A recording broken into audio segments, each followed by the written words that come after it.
What's up, boys? Welcome back to another video. Today, we're doing the UNC football end-of-year report cards. You guys might have just saw my UNC basketball first quarter report cards, and that's doing pretty well. So I thought I'd do a UNC football end-of-year report card. Let's get right into it.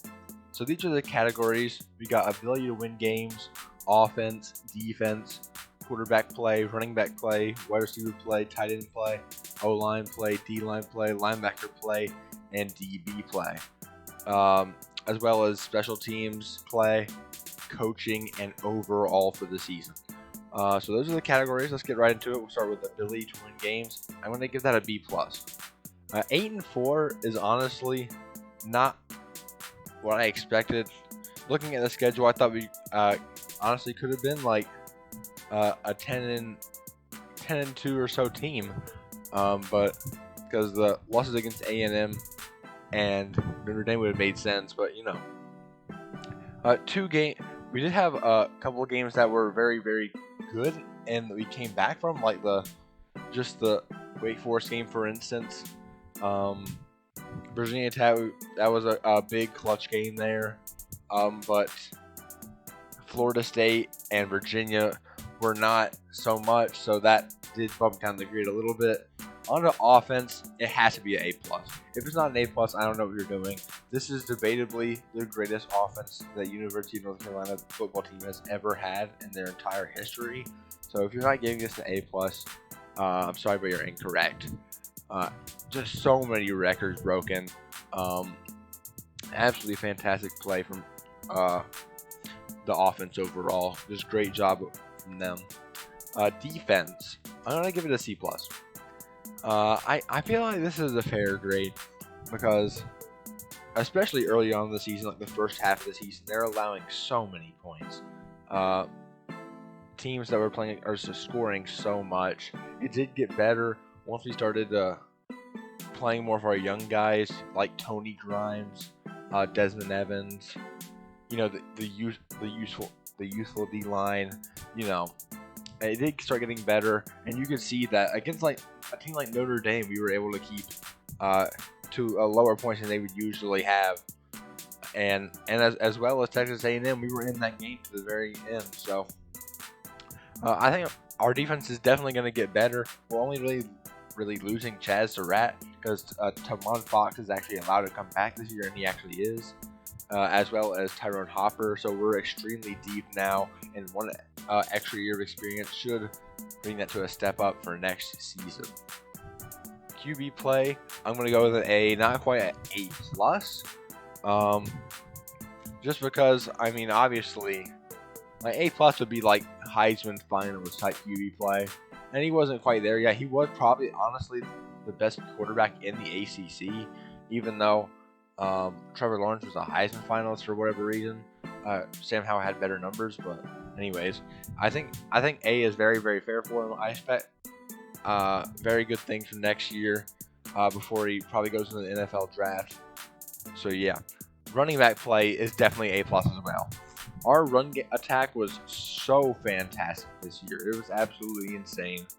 Very proud of what we did running the ball. Javonte Williams and Michael Carter did an absolutely fantastic job this year, both over 1,000 yards rushing, totaled for about 30 touchdowns total. Absolutely insane season. You could not stop the UNC running game this year. It's absolutely insane, and both of those guys are probably going to get drafted in this upcoming draft, so good for them. Wide receiver play, I'm going to go A-. I'm really just going A- because De'Ami Brown was such a big part of that. And our wide receiver core was not as deep as you could say it probably should have been. Bo Corrales was injured, but he's coming back next year, so that'll really help us out. And obviously, De'Ami and Daz are both leaving, but for this year, I think it's definitely an A-. They performed very well. And actually, I still expect a lot of good things from this wide receiver core for next year, because young guys like Josh Downs and Chaffee Brown had fantastic games against Texas A&M, and Bo Corrales is obviously coming back. He's a very good physical receiver, so I like what I'm seeing. Tight end play, I'm going to go with B+.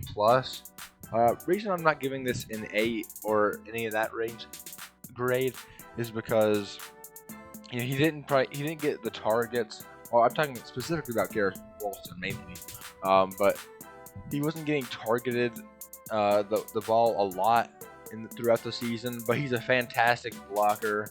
Tight end was actually a very solid position for us, and he's coming back next year, so I expect that to be even better.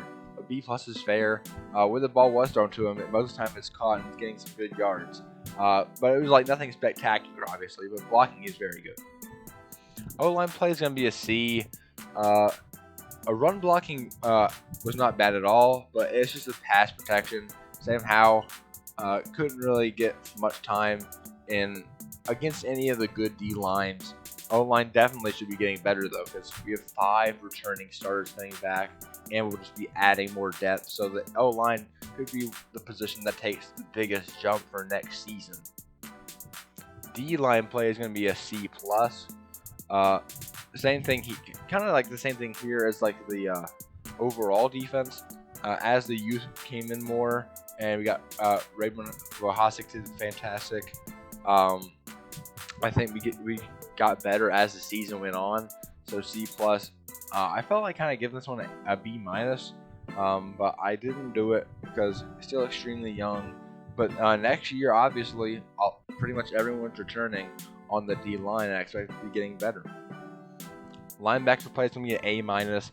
Obviously, the 2 studs at middle linebacker at least, Chaz Surratt and my goodness, what can I think? Jeremiah Gimmel, 2 fantastic linebackers. Obviously, Chaz Surratt's going to the NFL. He's probably going to be a top 2 round pick, if I had to say, maybe 3rd round. But anyways, and Jeremiah Gimmel's coming back next year. He's going to step into that big Mike linebacker role. He's going to be absolutely fantastic. And Eugene Asante should be able to take Chaz's place and do pretty well in it. So linebacker play for this past year was an A minus. I like what I saw from the linebackers. And DB play is going to be a B minus. Kind of the same thing with the D line play and defense overall. Got better as the year went on. Tony Grimes is going to be an absolute star. He looks absolutely fantastic in the game against Texas A&M and most every game that he played in this year. Remember, this guy should be a senior in high school, but he's not. He's starting cornerback for the UNC football team, so it's absolutely fantastic there.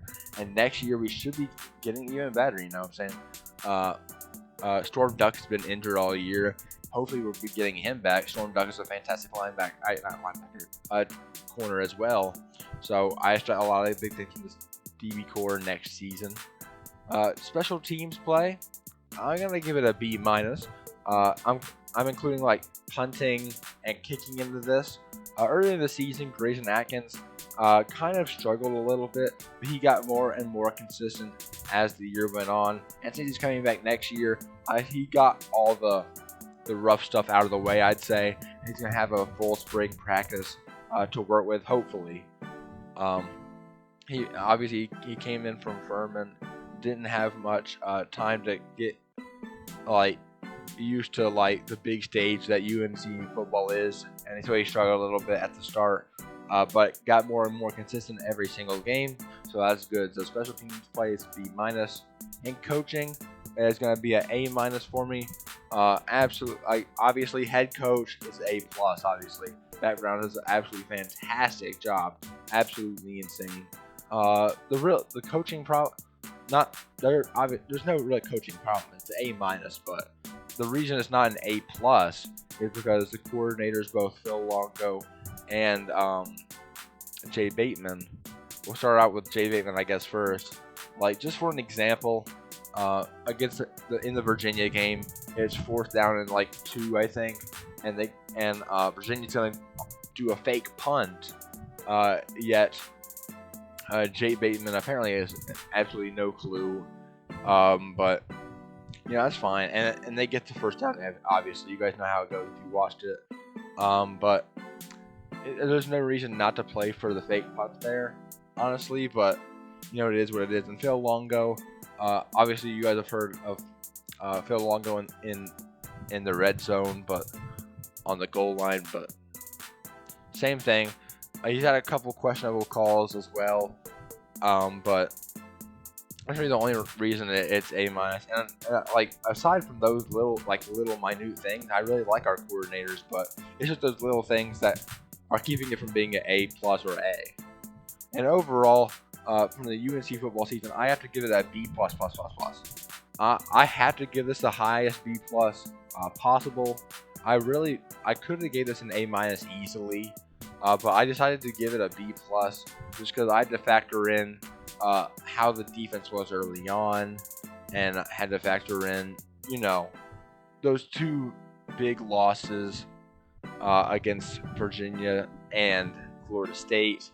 And overall, this did finish to be a 8-4 team, but this is by far and away the best 8-4 team in college football. But 8-4, I don't think an A minus, because based on the expectations, 8-4 is not worth an A.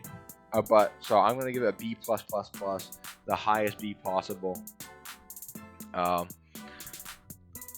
You could definitely argue A minus, but anyways. So guys, that's me for today's video. Please like, subscribe, and comment, turn on post notifications, and I'll see you guys in the next one. Peace.